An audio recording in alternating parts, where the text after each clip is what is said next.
So whenever you want to do derivation of Brazenham's line algorithm या DDA line algorithm, कोई भी हम चाहे वो Brazenham's line algorithm का डेरिवेशन करें या हम DDA line drawing का algorithm करें, हमेशा हम शुरू करेंगे इक्वेशन ऑफ लाइन से।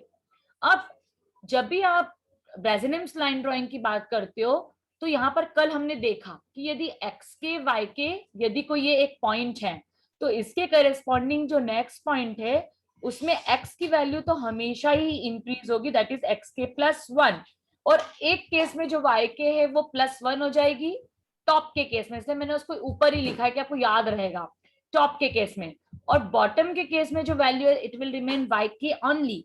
मतलब x तो दोनों ही केस में आपका क्या है, इंक्रीज ही होगा, y में जरूर it is a question mark, y के केस में जरूर एक क्वेश्चन मार्क है कि आपको y के चूज करना है या y के प्लस 1 चूज करना है। तो ये क्वेश्चन मार्क को हम रिजॉल्व कैसे करेंगे, with the help of decision parameter, और डिसीजन पैरामीटर क्या होता है वो डेरिवेशन में मैं आपको बताऊंगी।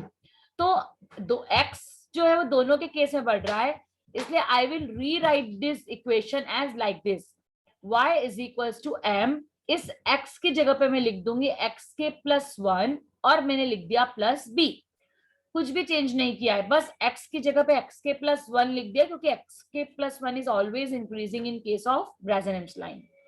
अब मैंने कल आपको एक और चीज बताई थी कि यदि ये मेरी ट्रू लाइन है, if it is my true line, और यदि ये ऊपर टॉप पॉइंट है और नीचे सपोज यदि ये एक बॉटम पॉइंट है ना, तो यहाँ पर आपको मेरे डॉट से क्लियर समझ में आ रहा है कि ट्रू लाइन से जो बी वाला डॉट है वो पास में है और टी वाला डॉट 0 है, सॉरी दूर है।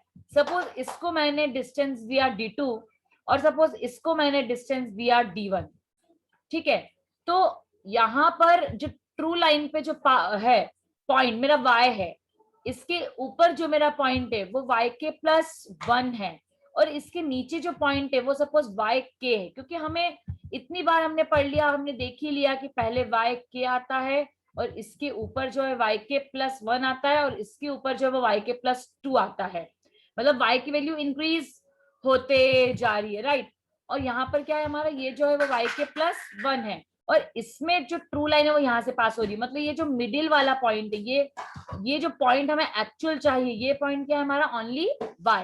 तो आपको डिस्टेंस कैलकुलेट करनी, तो ये एक डिस्टेंस है, ये दूसरी डिस्टेंस है, तो y से जो डिस्टेंस होगी, मतलब आप d1 डिस्टेंस को लिख सकते हो, d1 डिस्टेंस को आप कैसे लिख सकते हो कि d1 is equals to y minus Y K, क्योंकि ये नीचे वाला पॉइंट है और y बड़ा है क्योंकि ट्रू लाइन पहले जा रही है और y जो है वो नीचे आ रहा है, इसलिए हमने इस केस में y को आगे लिखा y माइनस वाई के, और y के प्लस 1 के केस में क्या है, y के प्लस 1 बड़ा है किससे, y से, तो उस केस में हम d2 की जो डिस्टेंस है वो कैसे लिखेंगे, y के प्लस 1 माइनस y। क्लियर है आपको? यहाँ ये फर्स्ट चीज है जो आपको डेरिवेशन में समझ में आना चाहिए कि दोनों के बीच का मतलब जो दोनों d1 d2 है उसको आप लिखने का तरीका कैसे होता है। अब हम इक्वेशन नंबर 1 से हमको y की वैल्यू मिल सकती है, y की वैल्यू क्या है, y mx plus 1 plus b, equation number of 1 से। तो हमने क्या किया, इक्वेशन नंबर जो 2 है, एक मिनट, हाँ होल्ड करना दीदी, इसको वॉशरूम आ रही है बयान को। तो इक्वेशन नंबर 2 में क्या हो रहा है, इक्वेशन नंबर 2 में आपको क्या करना है, y की जो वैल्यू है इसको पुट करना है। देखो यहाँ पर मैंने y की वैल्यू पुट कर दी, ये d1 एज इट इज लिख दिया यहाँ पर, और y की जगह पे m x के प्लस 1 प्लस b लिखा, और जैसे यहाँ पर पीछे माइनस y के है मैंने भी माइनस y के लिख दिया। इसमें किसी को कोई डाउट तो नहीं है? नो।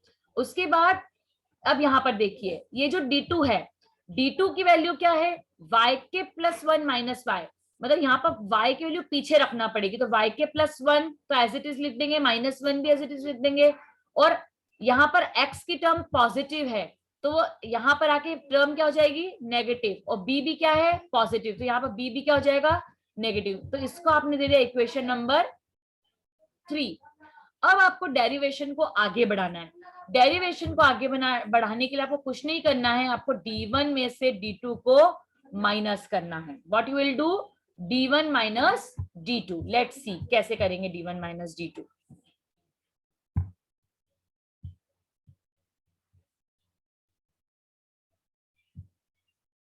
चलिए देखिए यहाँ पर अभी ये सब चीजें छोड़ दीजिए, मैं बताती हूँ आपको, पहले नीचे आ जाइए। अभी आपको करना है d1 माइनस d2। आपको d1 की वैल्यू इक्वेशन नंबर ऑफ 2 से पता है, मतलब आप यहाँ पर लिख दो कि आप इक्वेशन नंबर 2 और इक्वेशन नंबर 3 से ये काम कर रहे हो। तो आपने क्या किया, इक्वेशन नंबर ऑफ 2 से d1 की वैल्यू लिख ली। पहले कितनी है d1 की वैल्यू, m इंटू एक्स के plus 1 plus B minus of y K, और यहाँ पर दोनों के बीच में माइनस लगा है, मतलब d3 में जितनी भी पॉजिटिव टर्म थी वो सारी यहाँ पर आके क्या हो गई, it becomes the negative term. Clear, ये नेगेटिव टर्म बन गई यहाँ पर आकर।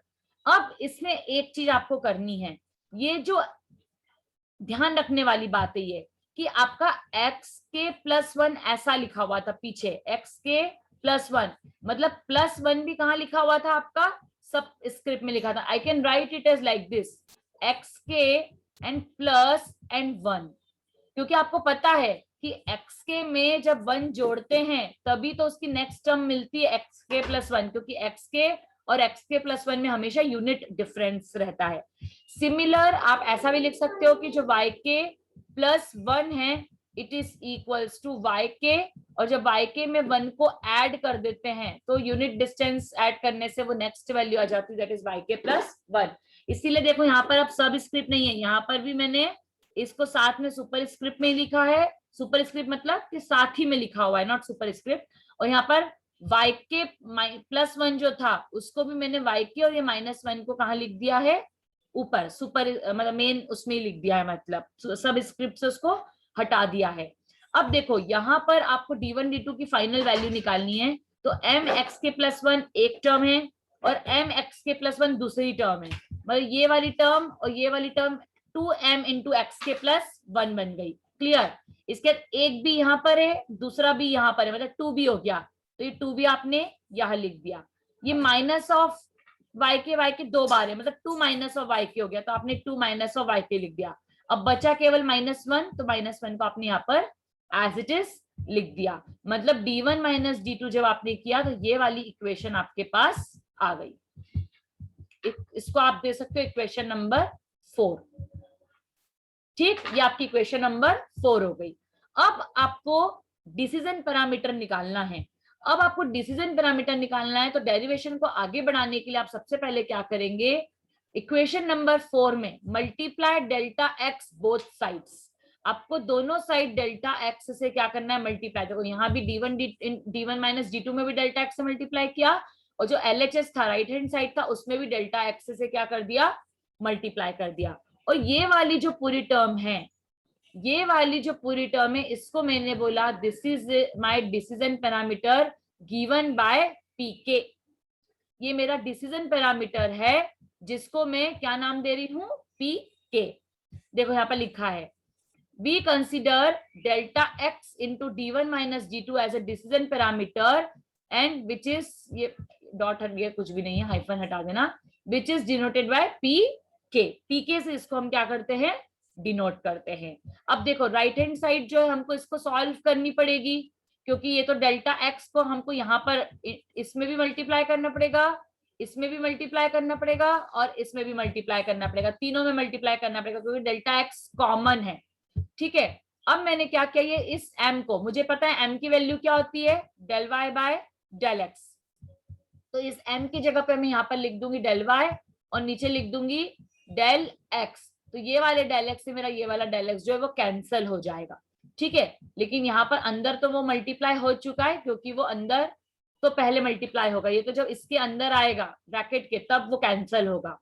क्लियर, तो देखो मेरा पीके क्या हो गया, delta X into d1 minus d2, और ये मेरी लेफ्ट हैंड साइड है LHS, ये तो आपको क्लियर हो गया होगा। अब पीके को मैंने LHS पर लिख लिया, और अब इस पर्टिकुलर, ये जो मैंने यहाँ से सॉल्व किया है, इस पर्टिकुलर से मैं नीचे वाला वापस से निकालती हूँ। देखो डेल एक्स से डेल एक्स मेरा कैंसिल हो गया था, बचा हुआ डेल वाई, मतलब 2m डेल वाई एक्स के प्लस 1, ये मेरा यहाँ पर आ गया। देखो 2 डेल वाई, m तो हट ही गया क्योंकि m की जगह पे तो डेल वाई आ गया, तो 2 डेल वाई एक्स के प्लस 1, तो देखो 2 डेल वाई एक्स के प्लस 1 आया यहाँ पर, sorry not this one, wait a minute, sorry, ये जो आपका x के है, अब आपने इसको भी मैं यहाँ पर सॉल्व करके बता देती हूँ, 2 डेल वाई और x के प्लस ये +1 को भी मैंने क्या करा, यहाँ पर ऊपर लिख लिया, तो इसमें मैंने और क्या ऐड कर दिया, 2 इंटू डेल वाई, ये भी क्या आ जाएगा, ऊपर आ जाएगा, माइनस, और बाकी की जो टर्म्स हैं, बाकी की जो टर्म्स है वो मेरी क्या रहेगी 2, और यहाँ पर डेल एक्स का इंटू होगा इसलिए डेल एक्स, और मेरा क्या आ जाएगा यहाँ पर वाई के, ठीक, और प्लस यहाँ पर डेल एक्स, और डेल एक्स में इंटू क्या करोगे 2b माइनस 1। क्लियर है सबको ये चीज, मतलब डेल एक्स का सेकेंड और थर्ड टर्म में आपने इंटू कर दिया, और फर्स्ट टर्म में आपने इंटू किया था, लेकिन वो del Y by del X से डेल एक्स कैंसिल हो गया, केवल डेल वाई बचा। तो मेरी टर्म क्या हो गई, देखो 2 del Y into del X, केवल ये 2 डेल वाई इंटू एक्स के, ये बचा मेरा, और जो मैंने +1 को ऊपर ले गई थी तो उसमें +2 डेल वाई और मेरा जुड़ गया, मतलब ये मेरी एक ही टर्म हो गई। देखो इस टर्म को आप ऐसा लिख सकते हो, 2 डेल वाई को कॉमन निकाल लो, 2 डेल वाई को कॉमन निकाला तो आपका क्या आ जाएगा एक्स के +1, ठीक है ना, तो आपको वो समझ में आ जाएगा उससे। फिर ये वाली टर्म मेरी as it is 2 del X Y K, तो 2 डेल एक्स वाई के, और ये वाली टर्म क्या हो गई 2x del x into 2b minus 1, मतलब ये आपकी again you can write it equation number 5, ये आपकी इक्वेशन नंबर 5 हो गई। अब आपकी जो इक्वेशन नंबर 5 है वो k की टर्म्स में, देखो यहाँ भी k है, यहाँ भी k है, और यहाँ भी k है, हर जगह k है। अब इसकी नेक्स्ट टर्म मुझे निकालनी हो, जैसे xk की मैं नेक्स्ट टर्म निकालती हूँ तो वो xk + 1 होती है, वैसे ही सिमिलरली जब मैं pk की नेक्स्ट टर्म निकालूंगी तो वो होगा मेरा pk + 1, वो क्या होगा मेरा pk + 1 होगा। तो आपको यहाँ पर pk + 1, देखो हर k की जगह पे आपको k + 1 लिखना है, देखो यहाँ पर k था तो यहाँ पर k + 1 लिख दिया, यहाँ पर k था तो k + 1 लिख दिया, यहाँ पर k था तो मैंने यहाँ पर k + 1 लिख दिया, मतलब एक वैल्यू जो मेरी, मतलब ये जो नंबर 5 इक्वेशन हो गई वो मेरी pk की हो गई, और मेरी नंबर 6 इक्वेशन जो हो गई वो pk + 1 की हो गई। क्लियर, कुछ नहीं करना है, इस k की जगह पे जहां जहां भी k है उसकी जगह पे आपको +1 लिखना है, क्योंकि उसके बाद वाली टर्म है ये। और इसके बाद एल्गोरिदम को और बढ़ाने के लिए आपको क्या करना है, now find out the difference, जैसे आपने d1 और d2 निकालने के बाद d1 में से d2 माइनस किया था, सिमिलरली अब आपको डिफरेंस निकालना है pk + 1 माइनस pk में से। ये नेक्स्ट स्लाइड पे हम देखते हैं, मतलब आपको करना है 5 - 6। अब जब आप 5 - 6 करोगे तो आपको ये पर्टिकुलर इक्वेशन जो है वो आ गई है। मैं एक बार लास्ट वाली स्लाइड में आपको बता देती हूँ करके, देखो क्या होगा यहाँ पर। देखो ये वाली टर्म आपकी पूरी की पूरी एज इट इज रहेगी, फिर आप इसमें pk को माइनस करोगे, तो जब pk को माइनस करोगे तो यहाँ पर क्या आ जाएगा, -2 डेल वाई एक्स के, ये आ जाएगा, फिर +2y जो है वो प्लस का है तो यहाँ पर आके वो माइनस का हो जाएगा, क्योंकि आप माइनस कर रहे हो, तो ये क्या हो गया -2 डेल y हो गया, फिर अगेन माइनस माइनस प्लस हो जाएगा, तो ये 2 कितना हो जाएगा 2 del y, sorry 2 del x और y के हो जाएगा, और ये भी, ये डेल x भी क्या हो जाएगा माइनस का हो जाएगा, तो माइनस डेल x और ब्रैकेट में रहेगा 2b माइनस 1, ठीक है, ये आपका pk + 1 माइनस pk करने से आ गया। अब देखो एक चीज देखो इस इक्वेशन में, ये आपका 2 डेल y है और ये आपका माइनस का 2 डेल y, तो ये दोनों कैंसिल हो गए, ये आपका डेल्टा x 2b + 1 है, ये डेल्टा x 2b - 1, मतलब ये भी 1 + 1 माइनस है, तो ये दोनों भी आपस में क्या हो गए, कैंसिल हो गए। अब टर्म कौन कौन सी बची, देखो 2 डेल y कौन कौन सी बची, मैं नीचे लिख देती हूँ। हाँ बोलो, कुछ बोला किसी ने? तो अब टर्म कौन कौन सी बची आपकी, 2 डेल y बची, x k + 1 ये बची आपकी एक टर्म, तो राइट, और दूसरी टर्म कौन सी बची, माइनस ये वाली कौन सी 2 डेल x और y + 1 ये टर्म बची, मतलब आपकी टोटल 4 टर्म जो है वो यहाँ पर बची हुई है। कौन कौन सी, मैं ऐसे ही बता देती हूँ आपको, आपको कौन कौन सी टर्म बची, एक तो ये वाली टर्म बची है, एक आपकी ये वाली टर्म बची है, एक आपकी ये वाली टर्म बची है, और एक आपकी ये वाली टर्म बची है। जो 4 टर्म मैंने आपको सर्कल की है, आपकी वो वाली जो चारों टर्म है वो आपकी क्या हुई है, बची हुई है। तो देखो इसमें आपको क्लियर हो रहा है कि इसमें आप 2 डेल y को कॉमन ले लोगे तो बचेगा क्या, x k + 1 minus x k, और यहाँ पर 2 del x को कॉमन ले लेंगे तो आपको बचेगा yk plus 1 minus yk। Clear है आपको? अब आपको नेक्स्ट स्लाइड समझने में दिक्कत नहीं होगी क्योंकि वहां पर डायरेक्ट लिखा हुआ है। देखो यहाँ पर क्या किया आपने, 2 del y को कॉमन ले लिया तो xk प्लस 1 माइनस xk, और 2 del y को 2 del x को कॉमन ले लिया तो yk plus 1 minus of yk। ये आपकी इक्वेशन नंबर हो गई 7। और 7 और इक्वेशन नंबर 8 में बस एक ही अंतर है कि इस पीके को आप लेफ्ट हैंड साइड से राइट हैंड साइड पर ले आए तो वो पॉजिटिव हो गया। मतलब p k plus 1 equals to p k plus 2 del y x के plus 1 minus x k minus 2 del x। ठीक है, ये आपका क्या हो गया, आपकी कॉमन टर्म, मतलब आपकी ये जो कॉमन टर्म निकल गई इक्वेशन नंबर 8। अब आपको इक्वेशन को बहुत ध्यान से देखना है कि इस इक्वेशन नंबर 8 में मैडम क्या करने वाली है, अलगो क्या कर रहा है। अब आपको ध्यान से देखना है। देखो एक चीज, आपको डिसीजन लेना है क्योंकि ये डिसीजन पैरामीटर है। मतलब आपको एक चीज करनी है कि यदि पीके की वैल्यू ग्रेटर देन 0 है, ध्यान से देखेंगे मैं क्या बोल रही हूँ, यदि पीके की value greater than equals to 0 आती है, मतलब यहाँ पर आप क्या करोगे, जो नियरेस्ट पिक्सल है वो y के प्लस 1 को चूज करेंगे।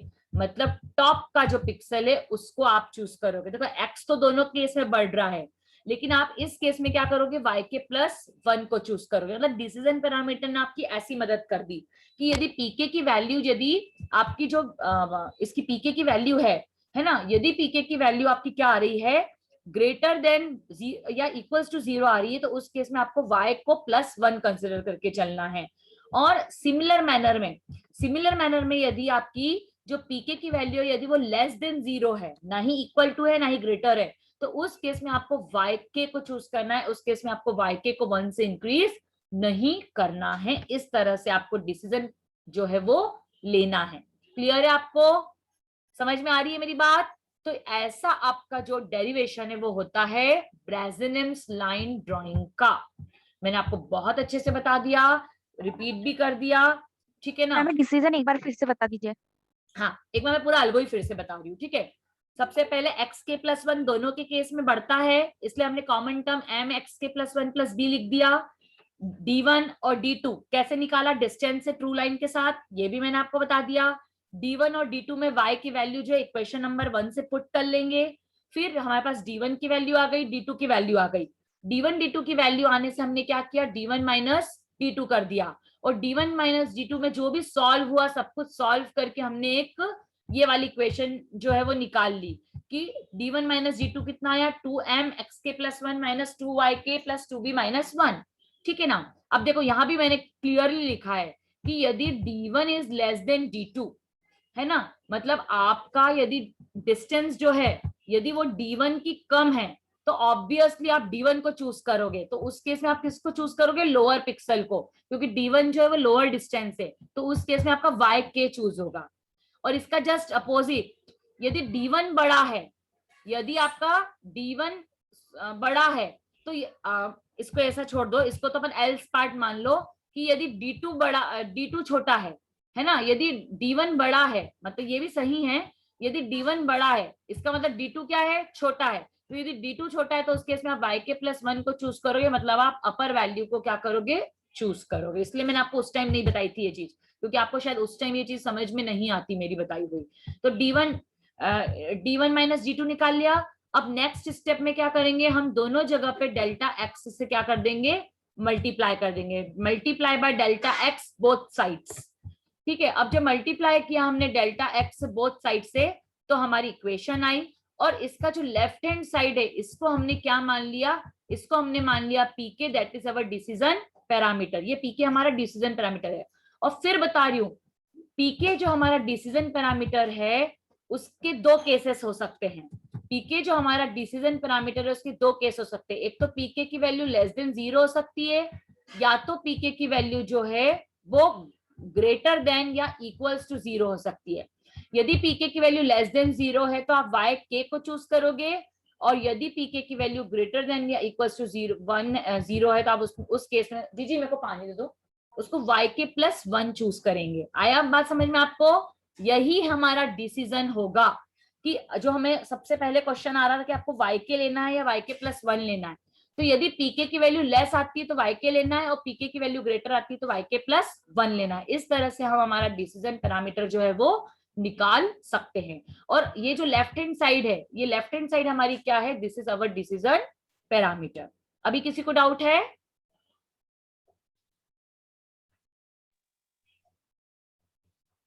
किसी को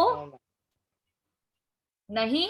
चलिए तो हम आगे बढ़ते हैं, यदि डाउट नहीं है तो इस केस से हमने क्या किया, हम कंक्लूजन पे पहुंच गए कि यहाँ पर हम क्या कंक्लूजन पे पहुंच गए कि हमने यहाँ पर पीके की वैल्यू जो है ऊपर वाली इस वाली इक्वेशन को सॉल्व कर ली और हमने ये वाली इक्वेशन जो है वो पीके की निकाल ली। फिर सिमिलर मैनर में अल्गो को आगे बढ़ाने के लिए हम पीके प्लस 1 पर गए और जब पीके प्लस 1 पे गए तो हमने सिर्फ के की वैल्यू को हर जगह पे के प्लस 1 कर दिया।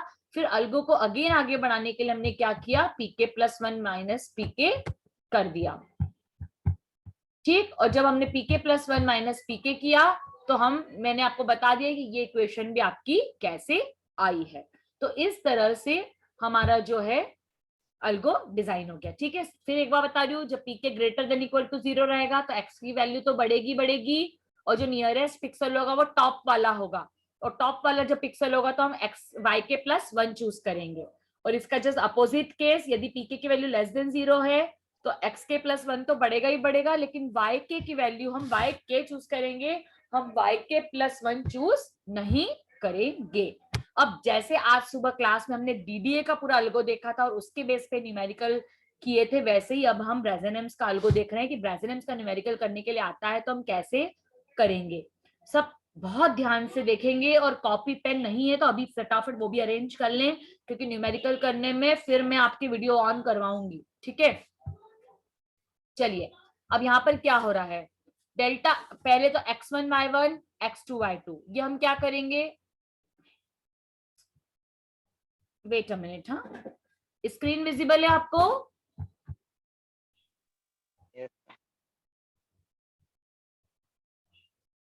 स्क्रीन विजिबल है? Yes ma'am. तो आपने अब यहाँ पर क्या किया, सबसे पहले x1 y1 और x2 y2 same as DDA, पहली स्टेप बिल्कुल डीडीए जैसी सेम है कि आपको x1 y1 और x2 y2 यूजर से क्या करवाना है, इनपुट लेना है। फिर आपको डेल्टा x और डेल्टा y की वैल्यू फाइंड आउट करना है, ये भी सेम डीडीए जैसा है। अब इसमें चेंज क्या है, अब आपको कंपेयर नहीं करना है, कोई लेंथ वेंथ नहीं निकालनी है। यहाँ पर हमको करना है कैलकुलेट द डिसीजन पैरामीटर। अब हमको सबसे पहले डिसीजन पैरामीटर की वैल्यू कैलकुलेट करना है। हमेशा याद रखेंगे कि जो डिसीजन पैरामीटर होता है ब्रेजेनेम्स के केस में, ब्रेजेनेम्स लाइन के केस में, this is 2 del y minus del x, क्योंकि आपने जो निकाला था वो pk प्लस 1 निकाला था। क्या निकाला था, pk प्लस 1 निकाला था। और pk प्लस 1 जो है वो pk प्लस 1 स्टेप पर है, हमें तो 0 स्टेप पे निकालना है, फर्स्ट स्टेप पे निकालना है। तो फर्स्ट स्टेप पे निकालने के लिए आपको जो डिसीजन पैरामीटर है वो ये होगा, क्या होगा, 2 del y minus del x, this is our first initial decision parameter. तो आपको 2 में इंटू करना है del y का और उसमें से माइनस करना है del x को। तो आपका ये फर्स्ट इनिशियल डिसीजन पैरामीटर, जिसको P0 से भी डिनोट करते हैं, तो P0 आप सबसे पहले निकाल लोगे। अब देखो, जब आपके पास P0 की वैल्यू आ गई तो वैल्यू आने से आपको ये तो समझ में आ जाएगा कि आपके पास नेगेटिव वैल्यू आई है या पॉजिटिव वैल्यू आई है ना। जैसे मैं फॉर एग्जांपल न्यूमेरिकल लेती हूँ कि आपको यहाँ पर क्या है, आपको 0 और 0 है, यहाँ पर 6 और 6 है, मतलब डेल्टा x मेरा आया 6, डेल्टा y भी मेरा आया 6। तो मैंने क्या किया, 2 इंटू 6 मतलब 12 और 12 minus 6 that is equals to 6, मतलब P0 की जो वैल्यू आई है मेरी क्या आई, 6 वैल्यू आई है। P0 की जो वैल्यू है 6 और ये जो 6 है वो क्या है, 100% पॉजिटिव वैल्यू है जो 6 है। तो इसका मतलब मेरा केस 1 तो मैं जाऊंगी नहीं क्योंकि वो लेस देन 0 है ही नहीं पी की वैल्यू, मतलब मेरा केस 2 जो है वो सेटिस्फाई होगा। और केस 2 यदि मेरा सेटिस्फाई होगा तो आपको फिर से ये नया फॉर्मूला रखना है, आपको ये नया फॉर्मूला P को निकालने के लिए रखना है, बहुत ध्यान से देखेंगे। तो यहाँ पर ये pk प्लस 1 आपको नया वैल्यू निकालनी है, pk प्लस 1। नई वैल्यू निकालने के लिए सबसे पहले आपको लिखना है pk। तो pk की वैल्यू क्या आई थी ऊपर से 6 plus 2 del y, 2 del y कितना है 12 और माइनस 2 del x और 2 del x minus 2 del x भी कितना है 12। तो अगेन यहाँ पर लिखोगे 12, तो 12 में से 12 गया 0, तो अगेन pk प्लस 1 की वैल्यू क्या गई आपकी ओनली 6। और यहाँ पर x को 1 से इंक्रीज करोगे और y को भी 1 से इंक्रीज करोगे, मतलब हमारी फर्स्ट पैरामीटर 0 0 था, तो अब यहाँ पर ये क्या हो जाएगा 1 कॉमा 1 कॉमा 1, क्या हो जाएगा आपका 1 कॉमा 1। अब फिर से आपकी pk प्लस 1 की नई वैल्यू क्या है 6, मतलब अगेन केस 2 सेटिस्फाई होगा, फिर से केस 2 सेटिस्फाई होगा, आपको फिर से pk की वैल्यू निकालनी पड़ेगी। अब वैल्यू तो वही की वही आएगी, तो फिर से pk की वैल्यू क्या है 6। अब अगेन आपको प्लस 1 करना है दोनों में, तो अभी पहले प्रीवियस वैल्यू क्या थी 1 1, तो अब ये क्या हो जाएगी 2 कॉमा 2। अगेन क्या आया 6, फिर से पॉजिटिव वैल्यू है, कब तक करोगे delta x times, delta x times. आपको ब्रेजनेम्स लाइन ड्राइंग को कितनी बार करना है डेल्टा x टाइम्स। तो क्लियर है। अब यहां पर तो नेगेटिव वैल्यू आई नहीं, सपोज नेगेटिव वैल्यू आती, यदि नेगेटिव वैल्यू आती तो आपको जो p की वैल्यू है वो इसके लिए ये वाला फॉर्मूला, दोनों के फॉर्मूले में देखो थोड़ा सा अंतर है बस, यहाँ पर pk प्लस 2 del y लिखा है और इसके केस में, किसके केस में, यहाँ पर माइनस 2 del x भी है पॉजिटिव के केस में। और pk जब लेस देन 0 है तो y नहीं बढ़ेगा, और जब pk greater than equal to 0 है तो y भी बढ़ेगा। ये दो डिफरेंस आपको याद रखना है, आप न्यूमेरिकल आसानी से कर पाएंगे। चलिए अपन सबसे पहला न्यूमेरिकल करते हैं। अब 9,18 to 14,22, सब लोग स्क्रीन पे ही ध्यान देंगे। ये आपका x1 y1 हो गया, ये आपका x2 y2 हो गया। डेल्टा x निकाला मैंने 14 माइनस 9, 14 माइनस 9 मतलब 5, और डेल्टा y निकाला मैंने 22 माइनस 18 मतलब 4। अब सबसे पहले मैं क्या निकालूंगी फर्स्ट इनिशियल डिसीजन पैरामीटर। तो मेरा फर्स्ट इनिशियल डिसीजन पैरामीटर क्या होता है 2 del y minus del x, मतलब 2 इंटू del y कितना है 4, 2 इंटू 4 मतलब 8, 8 माइनस 5 3, मतलब मेरी पहली जो value I that is positive 3। तो कौन सा केस सेटिस्फाई होगा, कौन सा केस सेटिस्फाई होगा केस 2 है। Case 2, yes case 2 will be satisfied exactly. आगे देखो अब, तो यहाँ पर क्या हुआ लिखा हुआ है कि केस 2 विल बी सेटिस्फाई। अब केस 2 जब सेटिस्फाई होता है तो मुझे ये pk की वैल्यू नई वाली निकालनी पड़ती है, pk plus 2 del y minus 2 del x। तो pk की वैल्यू यहाँ पर क्या है 3 प्लस 2 del y की वैल्यू क्या है 4 माइनस 2 इंटू del x की वैल्यू क्या है 5। तो 4 इंटू 2 8, 8 प्लस 3 11, 11 में से 5 गई पॉजिटिव का 1। अभी इसको यही रहने दो। और केस 2 मतलब केस 2 क्या था मेरा ग्रेटर देन और इक्वल्स टू 0 था, मतलब यहाँ पर x की वैल्यू भी बढ़ेगी और y की वैल्यू भी बढ़ेगी।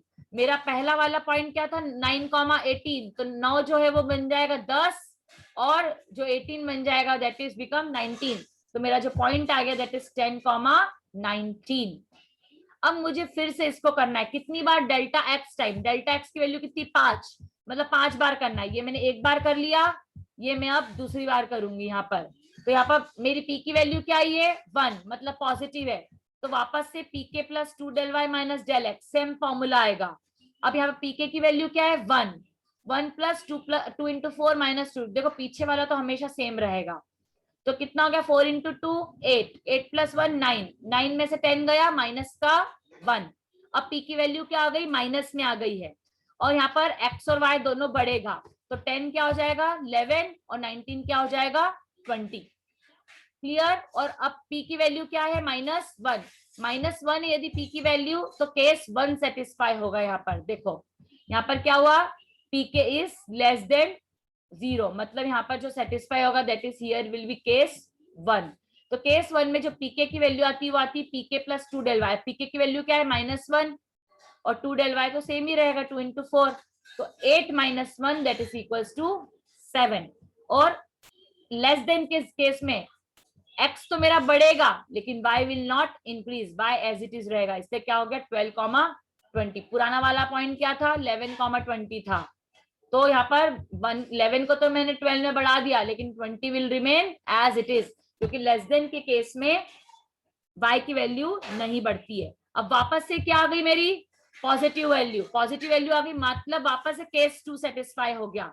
मतलब अगेन pk की वैल्यू चेंज कर दो, pk plus 2 del y minus 2 del x। और यहाँ पर pk क्या है लास्ट वैल्यू 7, तो 7 प्लस 2 इंटू 4 माइनस 2 इंटू 5, तो 8, 8 plus 7 15, 15 minus 5 sorry 15 minus 10, answer आया 5, अगेन पॉजिटिव। तो ये ग्रेटर देन 0 है, ग्रेटर देन 0 के केस में x भी बढ़ता है y भी बढ़ता है, मतलब 12 हो जाएगा 13 और 20 हो जाएगा 21। ये थर्ड टाइम किया और ये मैंने फोर्थ टाइम किया। अब मुझे फिफ्थ टाइम करना है। ये वैल्यू पॉजिटिव आ रही है मतलब दोनों बढ़ेंगे, 13 हो जाएगा 14 और 21 हो जाएगा 22।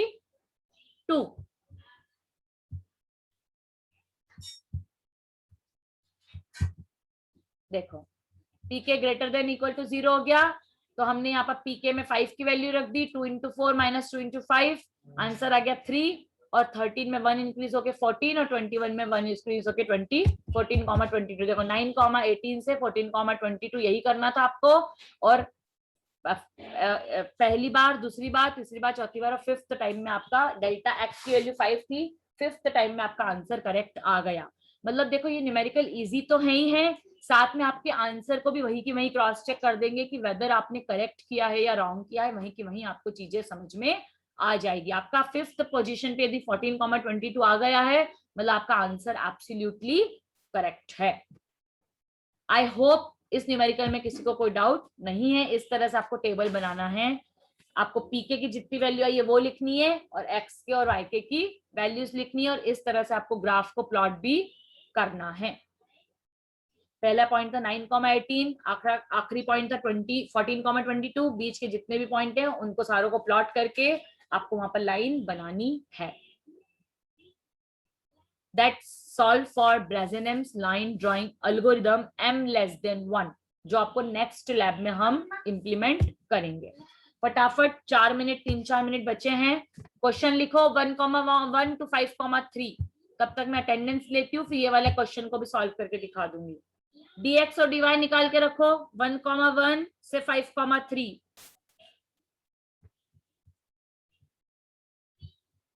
1,1 से 5,3। अब देखो इस केस में क्या हो रहा है 1,1 से 5,3। बेटा मिनट, हाँ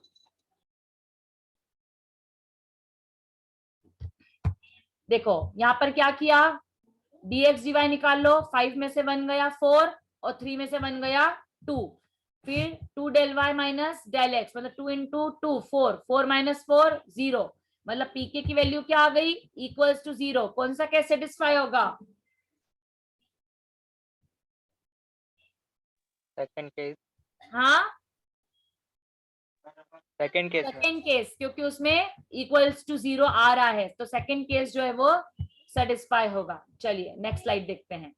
देखो केस 2 सेटिस्फाई हुआ, पीके प्लस 1 की वैल्यू क्या आई, पीके की वैल्यू थी 0 plus 2 del y minus 2 del x, तो ये आ गया 2 इंटू 2 और ये आ गया -4 आपका न्यू वैल्यू। और केस 2 है मतलब आपका 1,1 बिकम्स 2,2, क्योंकि x भी 1 से इंक्रीज होगा और y भी 1 से इंक्रीज होगा। अब आपका जो वैल्यू आया है वो आया है -4, -4 नेगेटिव है, मतलब जो आपका केस 1 है वो सेटिस्फाई होगा। तो पीके प्लस 2 del y, तो -4 प्लस 2 इंटू 2 0, मतलब अभी फिर से क्या आ गया 0 आ गया, पर ये पीके क्या है लेस देन 0 है, मतलब 2 तो 3 बन जाएगा लेकिन जो 2 है वो एज इट इज ही रहेगा, मतलब 3,2 जो है नेक्स्ट पॉइंट रहेगा। देखो इस केस में क्या होगा, पहले 0 आया पीके, फिर -4 आया, फिर 0 आएगा, फिर -4 आएगा, ऐसे चलते जाएगा ये, है ना, और चौथी बार में तो आपका आंसर ही आ जाएगा। अब देखो 3,2 है, ये अगेन 0 पॉजिटिव आया, मतलब केस 2 सेटिस्फाई हुआ, ये निकाल लो, अगेन आपका पीके प्लस 1 क्या आया -4, 3 जो है वो ग्रेटर देन 0 है, मतलब तो 3 बिकम्स 4 और 2 बिकम्स 3, मतलब x भी इंक्रीज होगा और y भी इंक्रीज हो जाएगा आपका इस केस में। और जो लास्ट वाला है उसमें क्या करेंगे, पीके जो है वो -4 आया, मतलब लेस देन 0 है, तो आपने किसको 4 को तो 5 से इंक्रीज कर दिया, 3 will remain as it is, तो आपका 1,1 से 5,3 4 टाइम्स में खत्म हो गया। Do you agree? Yes, ma'am. Yes, you have to just remember the formula. आपको सिर्फ ये याद रखना है कि केस 1 के केस में क्या होगा और केस 2 के केस में क्या होगा। यदि पीके की वैल्यू लेस देन 0 है तो पीके प्लस 2 डेल वाई, इसकी न्यू वैल्यू आएगी पीके की, एक्स तो इंक्रीज होगा पर वाई एज इट इज रहेगा। और यदि पीके ग्रेटर देन या इक्वल टू 0 है तो ये न्यू वैल्यू ऑफ पीके होगी और एक्स बढ़ेगा और वाई भी बढ़ेगा। आपको छोटी सी चीज को बस ध्यान में रखना है, तो आप इजीली कोई भी न्यूमेरिकल सॉल्व कर सकते हो। अब हम नेक्स्ट लैब में ब्रेज़ेनेम्स लाइन ड्राइंग को लैब में भी इंप्लीमेंट कर लेंगे, आपको बहुत अच्छे से वो भी समझ में आ जाएगा और अच्छे से आप न्यूमेरिकल भी